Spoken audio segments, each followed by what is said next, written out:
الليل كان قاسي. ريح تعوي مثل الحيوان الجريح، والثلج يطيح بدون رحمة يغطي كل شيء، حتى صوت النفس كان يختفي. وسطها الإظلام تمشي مرتغى جرية شايلة طفلها الصغير ملفوف بقطعة قماش ناعدة تدفي حتى يدها. كانت تتلفت يمين ويسار، ما تشوف إلا بياض الثلج ونهاية خوفها. كانت تقول بصوت يكاد يروح مع الهوى: يا رب، بس باب مفتوح، بس أحد يسمعني قبل لا أخسر ولدي. فجأة شاففت نور ضعيف يطلع من بيت بعيد. خفضت رأسها وتقدمت بصعوبة، كل خطوة كأنها طعنة برجلها المتجمدة. لما وصلت رفعت يدها اللي ترتجف ودقت الباب. فتح الباب بسرعة، ووقف قدامها رجل طويل، شعره أبيض وعيناه حادة لكن فيها لمعة إنسان. كان دكتور سالم، أفضل جراح في المنطقة. تفاجأ أن تيشلون طالعة بهالجو. قالت بصوت مكسور: أرجوك دخلني، ولدي بيضيع. شال الطفل بسرعة وحس حرارة ضعيفة ونفس متقطع. رفع عينه وقال: لو تأخرت دقائق كان ضاع. دخلتها وكانت ترتجف من برد وخوف سنين، مو بس من العاصفة.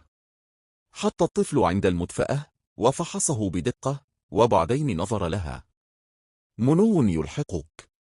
هزت رأسها: نس، ما يبون لنا الخير. أنا لحقت الفكرة الأخيرة. يمكن ألقى رحمة عند أحد. سكت سالم. قلبه اللي مات من بعد وفاة زوجته حس بشي غريب. قال لها: أنتِ وولدك بتنامون هنا الليلة. أنت بأمان. بهالكلمة انهارت دموعها، لأنها أول مرة من فترة طويلة تحس إن الحياة ممكن توقف معها، مو ضدها. الصبح صحي سالم على بكاء الطفل. دخل عليهم ولقاها تحاول تهديه، لكن واضح إنها ضعيفة تعبانة من سفر طويل. جاب لهم أكل وقال: كلي، جسمك يحتاج قوة. ردت بخجل: شكرا، أنا ما تعودت أحد يهتم فيني. ابتسم سالم ابتسامة خفيفة نسيها من زمان. شنو اسمك؟ قالت: ميرا.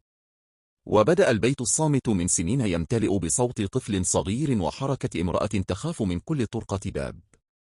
لكن المشكلة ما تأخرت. وصلت نساء من القرية مستغربين وجود غجرية ببيت دكتور محترم. قالت واحدة منهم باستهزاء: شلو تدخلها بيتك؟ هذا غريبة، ما تعرف أصلها من فصلها. وقفت ميرا برجوع خطوة كأنها تستعد تهرب مرة ثانية، لكن سالم وقف بينهم وقال بصوت قوي: ما حد يطرد محتاج من بيتي. هذا مرة وأم. وتستائهل الأمان. انصدمت النسوان من موقفه وسحبوا نفسهم وطلعوا. رجع سالم لها وقال: ميرا، لا تخافين، أنا موجود. دمعت عيونها وقالت: ليش تساعدني؟ تنهد وقال: يمكن لأني عرفت شعور الخسارة، وعرفت بعد شنو يعني الواحد يطلب مساعدة وما يلقى أحد. وبدأت الأيام تمشي، وميرا تتعلم تطبخ، تنظف، تعتني بالبيت. والطفل صار مثل الروح الجديدة اللي دخلت حياة سالم. كل يوم يمر يحس إن الجروح القديمة قامت تلتئم. وفي ليلة هادئة جلست ميرا عند المدفأة وقالت: أنا كنت ضايعة، بس أنت رجت لي الأمان.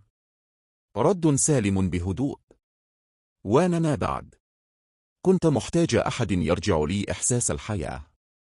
وبهالكلمات بدأت قصة مو بس عن إنقاذ أم وطفل، بل عن قلوب انولدت من جديد وسط عاصفة كانت بتقتل كل شيء إلا الأمل.